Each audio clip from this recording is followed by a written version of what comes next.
42 second 28 round और UP के प्रयागराज में एक माफिया का अंत। ये कहानी और ये घटना आप लगातार अपने टेलीविज़न स्क्रीन पर, मोबाइल पर देख पा रहे होंगे। अतीक अहमद और उसके साम्राज्य का इस तरह से खात्मा होने लगेगा, इस बारे में लोग बहुत सारी बातें कर रहे हैं, बहुत सारी चर्चा का बाजार गर्म है। और एनकाउंटर के बाद एनकाउंटर और यूपी एसटीएफ और यूपी पुलिस वहाँ लगातार जो अपराधियों के खिलाफ जो एक लामबंदी इस्तेमाल किए हुए है, उसको देखकर चारों तरफ चर्चा का माहौल गर्म है। इसी के साथ जुड़ी हुई एक और खबर मैं आप तक पहुंचाना चाहूँगा। प्रयागराज की खबर पर और अतीक अहमद की खबर पर वापस आएंगे, लेकिन उससे पहले बीरनपुर में जो घटना हुई है, बीरनपुर की घटना के बाद से प्रयागराज की घटना से सबक लेते हुए, चूंकि जो शूटर थे वो मीडिया के कर्मियों के भेष में आए थे, मीडिया के माइक्स और मीडिया के आई कार्ड और जो फेक कैमरा लेकर आए थे, उसके बाद से ऐसा लगता है कि बीरनपुर इलाके में भी जो मीडिया अभी बैन कर दी गई है, मीडिया को जाने की अनुमति नहीं है। और साफ तौर पर हमने तहसीलदार से बात करी तो बताया गया कि ऊपर से ऑर्डर्स आए हैं कि ऐसे अभी मीडिया को मिलने नहीं दिया जाएगा। साफ तौर पर यहाँ मीडिया कर्मियों के भी जो एक पहुँच होती है, किसी भी व्यक्ति विशेष के पास में या किसी भी जगह पे पहुँच होती है, अब शायद ऐसा माहौल बनने लगेगा कि मीडिया कर्मियों की भी जांच शुरू हो जाएगी। क्योंकि जो प्रयागराज में जो घटना हुई है, उसके बाद से मीडिया कर्मियों के भेष में आए हुए जो अपराधी हैं उनको पहचानना बहुत मुश्किल हो रहा है। तो ये दो बड़ी अपडेट, और जो अतीक अहमद है उनका जो कफन दफन का कार्यक्रम है वो किया जा चुका है। साफ तौर पर वहाँ जो एक वर्ग है, एक घड़ा है, वो योगी सरकार से नाराज़ चल रहा है। कुछ घड़ा ये भी कहता है और कुछ लोगों में प्रसन्नता भी है कि एक दुर्दांत अपराधी और एक माफिया का अंत होना ज़रूरी था।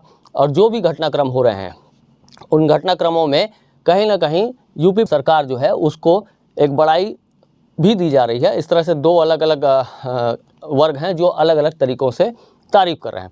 इन सब घटनाक्रम के पीछे में बहुत सारे पॉइंट्स हैं जिन पर आज बातें रखना चाहेंगे, जिसमें कि एक पिस्टल है, जैसे कि तुर्की मेड पिस्टल का इस्तेमाल करते हैं अपराधी। और साफ तौर पर इस पिस्टल का भारत में बैन है, लेकिन उसके बाद भी जो जिगाना पिस्टल है उसमें 15 राउंड की गोलियां भरी जा सकती हैं और ये एक सेमी ऑटोमेटिक मशीन गन की तरह काम करती है। उस गन से, उस पिस्टल से सिद्धू मूसेवाले की भी हत्या की गई थी, ऐसा जानकारी में बताया जा रहा है। और ये गन भारत में बैन है, लेकिन इसके बावजूद इस पिस्टल का भारत में प्रवेश ये अपने आप में कहीं न कहीं जो हथियारों से जुड़ी हुई लॉबी है, अवैध हथियारों की सप्लाई करने वाले लोग हैं, उस लॉबी के पीछे एक बड़ा सवाल या निशान पैदा कर रही है। हालांकि अतीक ने भी जो पूछताछ हुई है उसमें ये कबूला है कि साफ तौर पर जो पाकिस्तान का खैबर पख्तूनख्वा इलाका है वहाँ ये चीज़ें बनाई जाती हैं, उसकी डुप्लीकेसी भी होती है। और वहाँ से ये हथियार ड्रोन के जरिए जो पंजाब के जो बॉर्डर हैं वहाँ इनको गिराया जाता है। और अतीक के कुछ कनेक्टिविटी वहाँ से निकली है, उस विषय में पुलिस पूछताछ भी कर रही थी।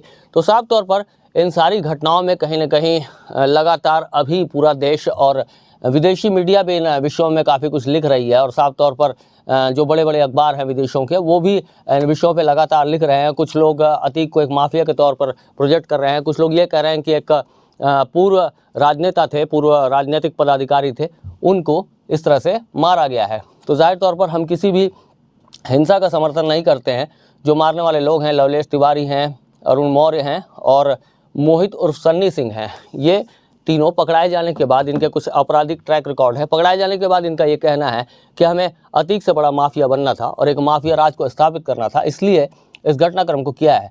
हालांकि पुलिस की मौजूदगी में इतनी ताबड़तोड़ फायरिंग और उसके बाद में उनका पकड़ा जाना और काउंटर फायर का ना आना, उस बात को लेकर भी कई तरह के सवाल खड़े हो रहे हैं। तो जाहिर तौर पर अब यूपी पुलिस ने इसकी जो न्यायिक जाँच है उसके आदेश दे दिए हैं और सारे घटनाक्रमों पे हमारी भी नज़र बनी हुई है। जैसे जैसे इन घटनाक्रमों में कोई अपग्रेडेशन आएगा या कुछ भी जानकारियाँ नई छन कराएंगी, हम आप तक ज़रूर पहुंचाएंगे। एक बार फिर से याद दिला दूं कि इन घटनाओं के बाद मीडिया कर्मी हैं, अब शायद उनके लिए भी सामने जाकर किसी से भी बात कर लेना इतना आसान नहीं रहेगा। मीडिया कर्मी को भी अपने पूरे परिचय पत्रों के साथ साथ अपनी पूरी जाँचों परख करवानी होगी। और बीरनपुर में साफ तौर पर यह पहला उदाहरण देखने को मिल रहा है, बीरनपुर हिंसा में। उसके बाद अब ये हो चुका है कि मीडिया कर्मियों को अंदर जो सेंसिटिव पॉइंट्स है वहाँ जाने की अनुमति नहीं दी जा रही है। हमारे साथ बने रहिए, इसी तरह की अपडेट्स लगातार पहुँचाते रहेंगे। बहुत बहुत धन्यवाद।